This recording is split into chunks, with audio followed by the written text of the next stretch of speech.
Good afternoon and welcome back to Blackwood. It's been about 5 or 6 weeks since I last put up an update, and I have been concentrating still on the back corner of the layout and the scenery. So without further ado, let's go over and have a look and see what I have been up to.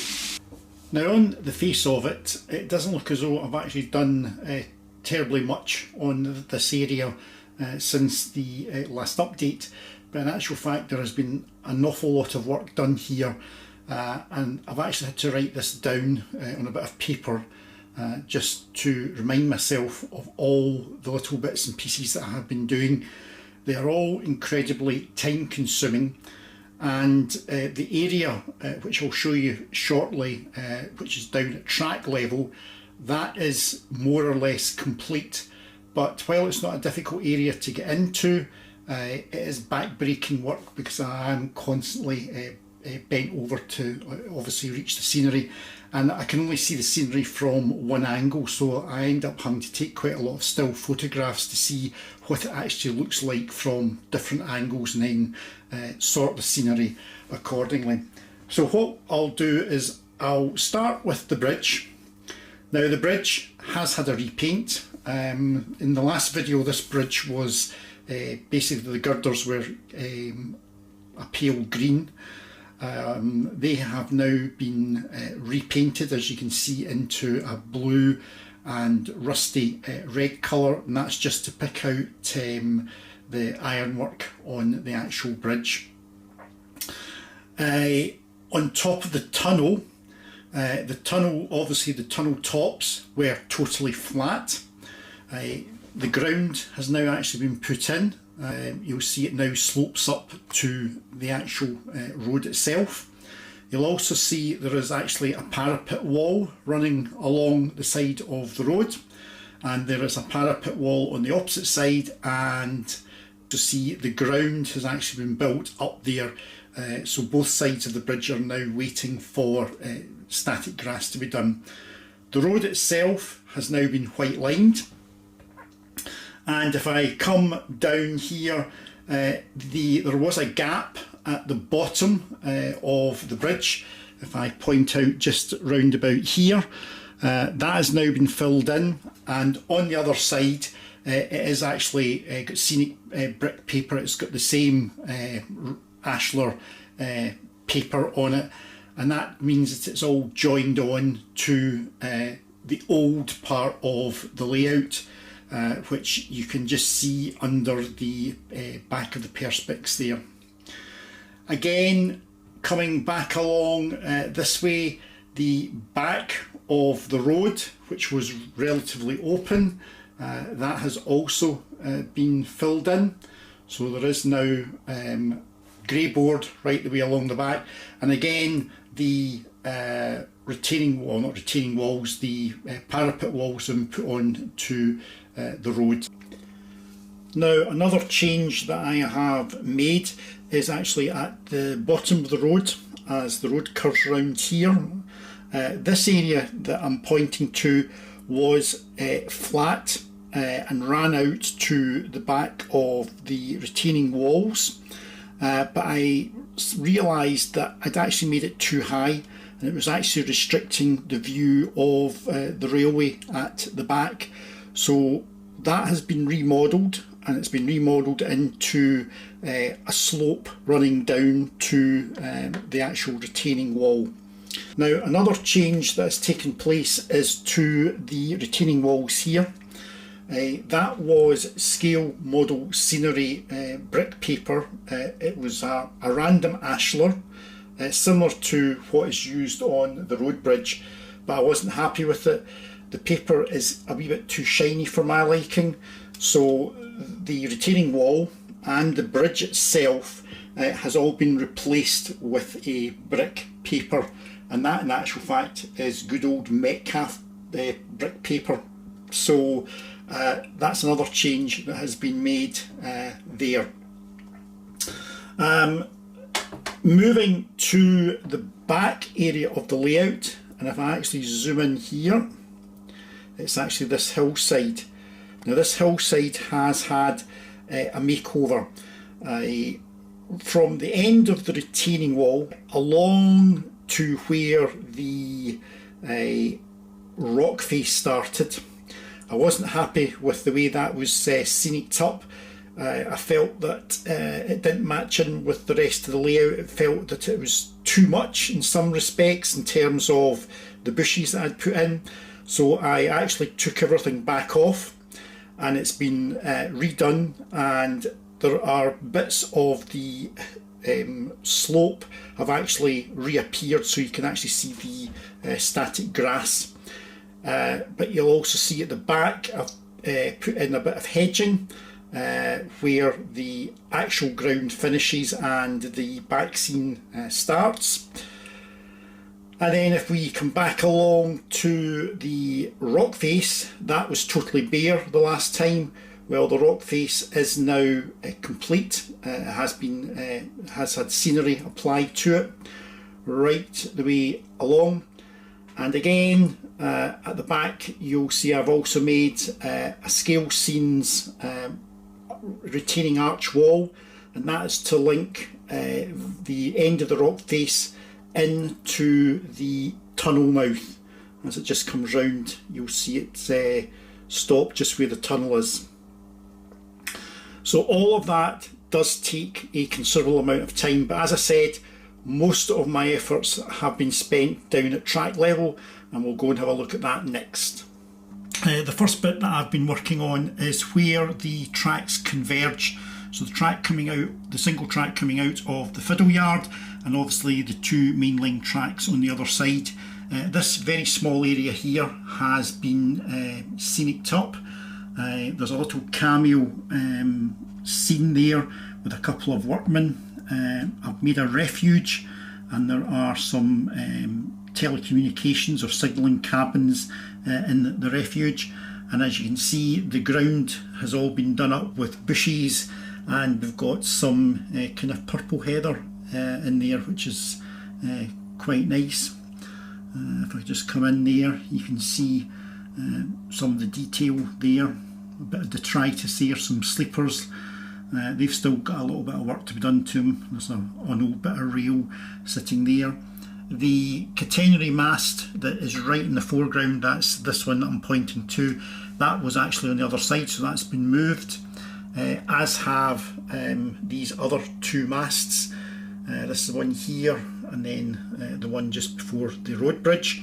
Again, they had to be moved because I have put in the cable trunking, and the masts were actually far too close to the track. So again, another bit of work required there. If I then come back over onto the main circuit, and I'll zoom out a little bit. So the scenery the last time was completed round to just over where the crossover is. As I said, the hillside has been redone, and I'm much happier with that hillside. And as it comes round, you will see all the cable trunking has now been carried on. You'll also see as we're passing along that the overhead catenary masts are now in. As I said, the rock cutting has been done. And if we come right the way around here, and my apologies, the lighting's not brilliant here. I've still to fix the lighting out for this bit round the corner, so some of it is in the shadow. But as you can see, there is the retaining wall. That's the scale scenes retaining wall, and that joins on to the tunnel mouth. Again, the overhead catenary masts have been put in. That is again 3D wagon works. There's a couple of DAPL masts on the outer track, and again in the middle here between the tracks, there's a little bit of a cameo scene going on. Bits and pieces of detritus lying about, and as usual there's plenty of bushes, etc. And there's also a barrow crossing going over to help service the other side or the faraway track going underneath the road bridge. The road bridge is in actual fact completely removable. If I lift it up, you'll see the entire bridge comes out in a oneer, and it means that I have got complete access to inside the tunnel. as you can see there. And these are false bottoms or roofs on the actual road bridge. They aren't stuck in, they actually are just pressure held. I can take those out, and that would mean that I can get full access to the tracks underneath. And the pillars for the ends of the bridge, they are the locating lugs, so they're double-ended, and the bridge simply gets slotted back in and put back down, and I've got full access to this back area of the layout. As I say, there's still a lot of work to be done, but this area down here between the tracks, that's taken me an absolute age, because I can only work on it for maybe 10-15 minutes at a time, because it is back braking. While I can easily get into it, it is back braking work. And obviously, as you can see, everything on the inside in here has also been sceniced up. The other problem has been trying to get the overhead catenary to look correct. I've gone through quite a few different variations of the catenary, but I now think I have got the right look that makes this look realistic enough. I should also point out that as you come up to that tunnel mouth, there is actually a fixed distant board sitting there. There's a few more bits and pieces to go down at track level, not very much. It is probably 95% complete, and really my next jobs will be to put the static grass on to the two areas of ground either side of this road, and then come back to this larger area here. So starting from the end here where it is already scenic, and then bringing that all the way around here, and then obviously this last area here, which is all got to be done with static grass, and of course all the detailing in along here, so plenty of work to be done. The one thing that I will be doing is this road bridge. I'm going to rebuild it. This is where I started, this whole area, and the road bridge is not 100% right. It will do for just now because it is actually just a scenic break.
with that final clip of some of the trains running around Blackwood, that brings me to the end of this update. It just leaves me to say many thanks for taking the time to watch. Please like, please subscribe, and please comment. I do enjoy reading all the comments that people leave on the layout. So until next time, take care, and I'll hopefully speak to you very, very soon.